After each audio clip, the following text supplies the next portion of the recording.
if you look at a lot of these Psalms, they start off with how hard things are, how difficult it is, how challenging it is, and they end with, but God, I praise you. God, I know you'll come through. God, you've done it before. And so my encouragement, men, would be make sure that you connect to the vine in those micro coping moments long enough to go from the challenge to the victory. Hey fellas, and welcome back to the final segment of this episode called Pressure Testing. If you haven't done so already, be sure to check out part 1 and part 2. But for now, enjoy this one.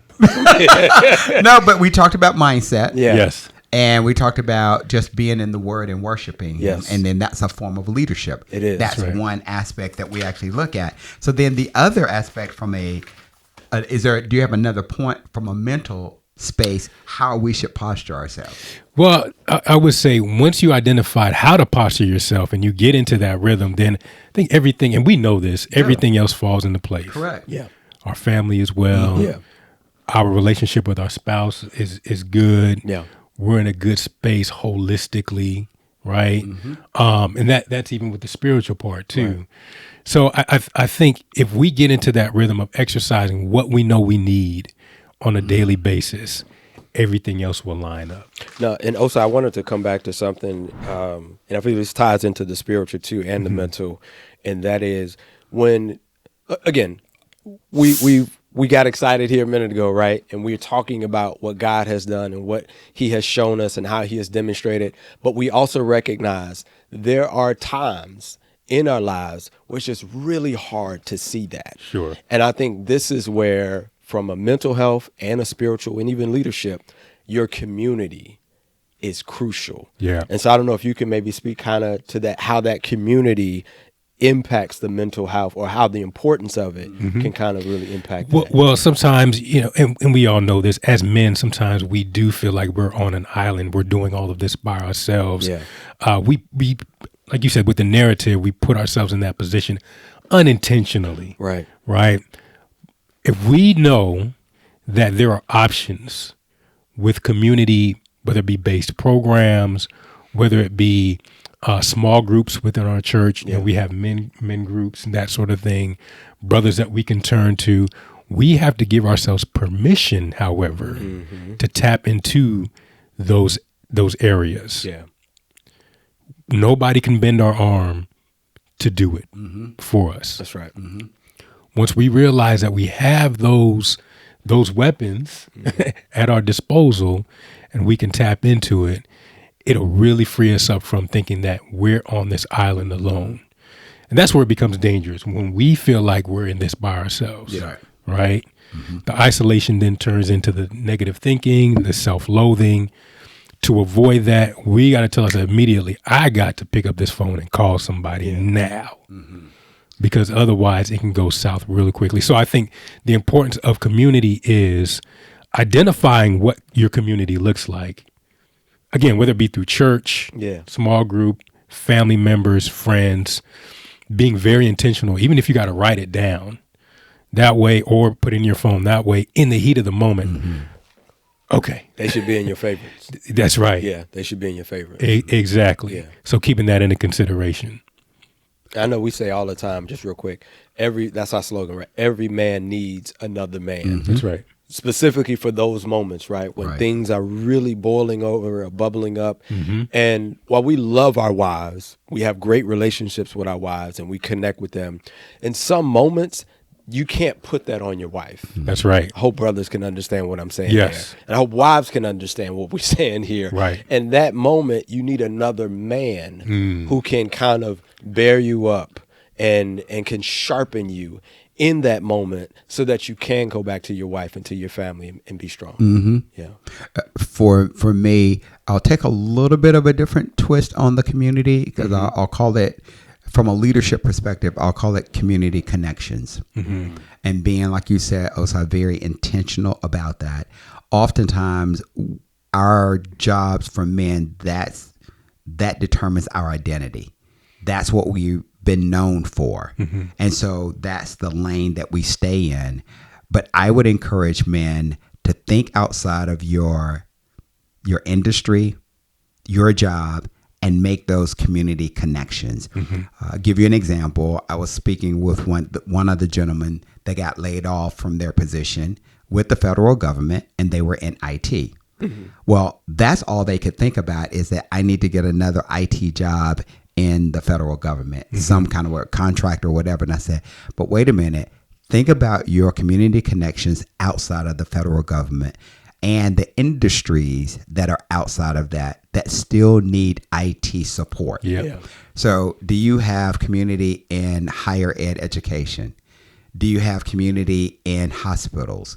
Do you have community in nonprofit organizations? Do you have community in manufacturing? Because all of those industries need IT. Right. Yeah, that's good. All of them need that's IT. Right. So don't think just because you're in one particular lane that you can't cross over into 4 or 5 different other lanes, because those reek with opportunities that are actually out there that's part of your community. So I would always say, expand your community connections when you're looking at what can I do to further my skills or connections in the space that I live in. Man, that is a really good perspective, because I think in the heat of the moment, we're narrowed down to what's in front of us. That's it. And we can't really think outside of the box. That's right. Because the house is on fire.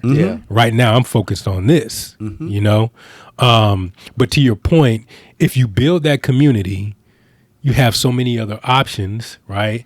If you kind of take yourself out of that situation in the heat of the moment and say, okay, I think I got a little bit more than I feel, or that I put myself in a position to think. Right?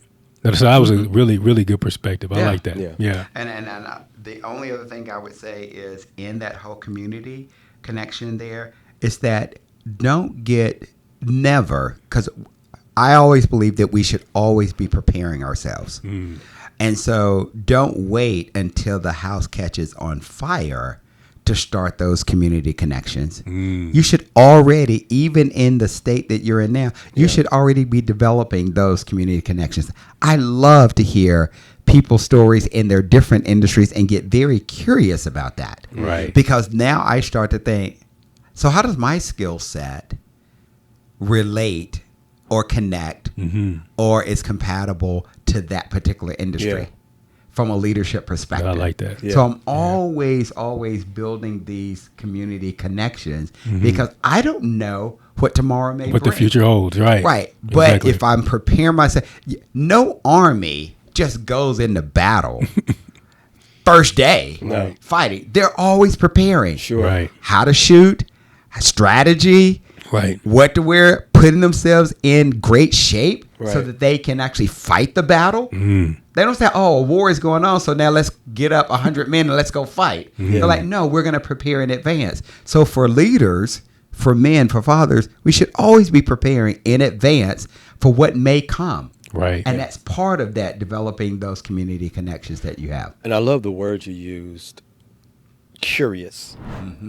Right.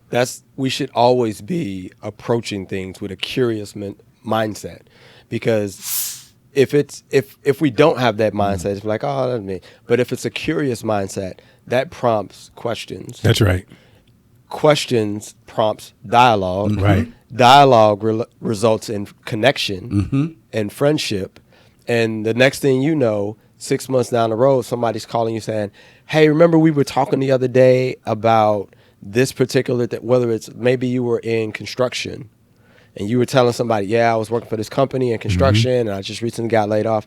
Oh, man, I'm sorry to hear that. And they said, well, what do you do? I work for this manufacturing company. Oh, that's great. What type of manufacturing do you guys do? And before you know it, we're building another plant in this area. Hey, I could probably send your name over. You have a resume. So you want to hit on that piece, right? Because when he says, do you have a resume ready? Your answer should be, I'm working on updating it. No. Look, check your email Where do I right need now. to send it to? Okay, right. Because Exactly. Check your email. It's already there. It's already there. So how often should you update your resume? Oh, at a minimum, at least annually, right? Okay. You go get your physical every year. You should be updating your resume every year, so it should already be on the ready. Got it. And then if you're really prepared, at least 2 times a year, you'll have it, because things change in your profession anyway. You get new certifications, you have leadership or other opportunities that you build your resume on, Right. other experiences or projects that you've worked on. All of that builds who you are and your marketability as you're walking through your career, the industry that you're in, all of that. And a lot of people don't think, a lot of men, leaderships, don't think that what they're experiencing today or the experience that they're getting, those are transferable skills To other. to other industries, to other opportunities. Yeah. We just have to be curious to think about how does that translate. How does it connect? Yeah. Extremely well. Got So it. yeah, I mean, I've spent most of my career in the financial services industry, but I know that I can work in a higher ed industry. I know that I can work in a hospital industry because I've seen those positions that really are able, that I'm able to do in that, because they'll look for someone like me in Right. those industries. Right. I'm always getting people approaching me about opportunities that are completely outside of my Wow. what I do. Yeah. Always. Right. But I've always been prepared to be able to have those conversations, and I've always been curious about what people do. Yeah. If I walk away from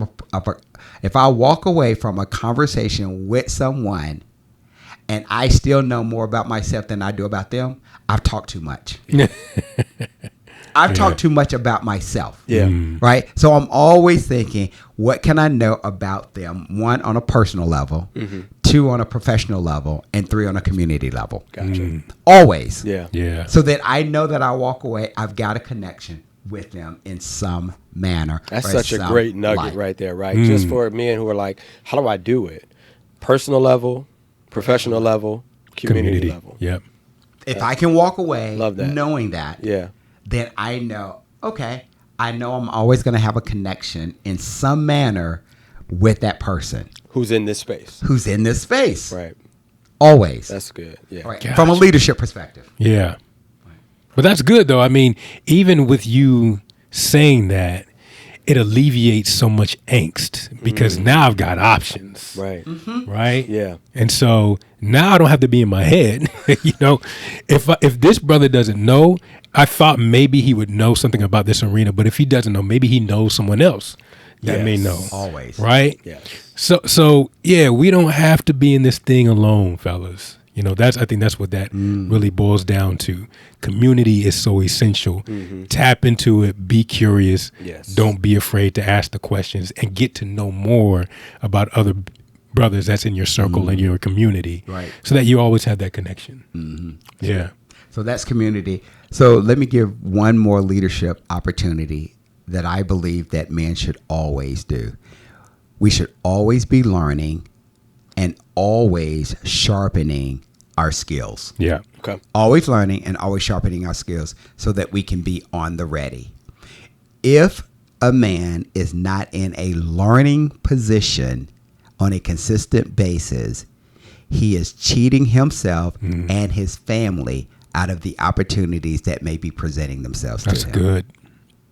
So every year I'm always saying, am I either in some kind of certification class? Am I in school? Am I at some kind of leadership conference? Am I doing something online virtually that's continuing to challenge who I am and my skill sets? Yeah. Always building that. Now, that's not for me to like, I'm going to be the president of the United States or the CEO of the company, but I'm making myself ready. I'm already tilling the ground for any opportunities that may come my way. And so the more that I learn, the more that I can have informed conversations with those who may be presenting those opportunities to me. But if I get very complacent about what I do and I'm just letting life happen because I got my family, I got my job, I'm kind of going to church, I'm good.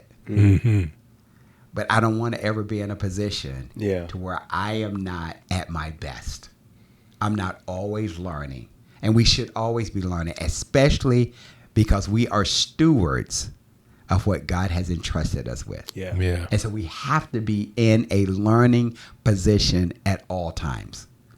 And we don't even use the capacity of the brain that God has given us to its maximum. Gotcha. We don't. Yeah. So for me, and it doesn't have to always be very challenging, but learning new skills, new techniques, new opportunities for us is just going to equip us better. And we become better leaders, husbands, fathers because of those new skill sets. Yes. We really do. 100%. And so I'm always putting myself in that position to learn and to be a student of just making myself a better person. Now, my biggest thing, and I'll be quiet after this, I'm a huge proponent of communication skills. And Toastmasters has been my gym for years at this point, because I always feel like I have to make sure that I can effectively communicate my ideas, my thoughts, my strategies in the most effective manner. And Toastmasters, shout out to Toastmasters, has completely given me the opportunity that when I'm on stage or I'm facilitating or I'm just in regular dialogue and conversations with people, I can effectively communicate appropriately, even in the heat of the moment. Yeah. I know how to respond instead of react and still be able to influence. Yeah. Because some people will say, man, if you get in a conversation with Carlos, he'll have you doing stuff. You're like, how did I even say yes to that?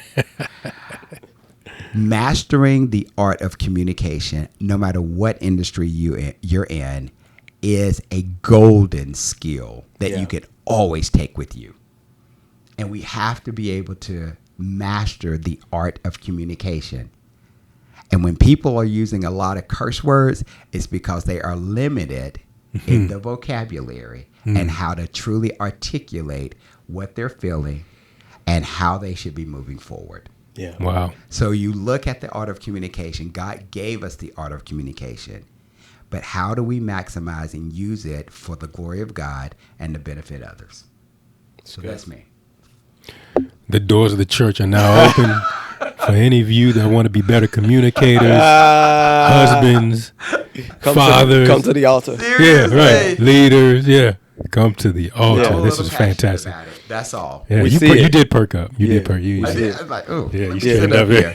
Okay. Listen, we hope that this conversation has been a blessing. We hope that you've been able to pull out some nuggets that you can apply to your life, right? That's the big thing.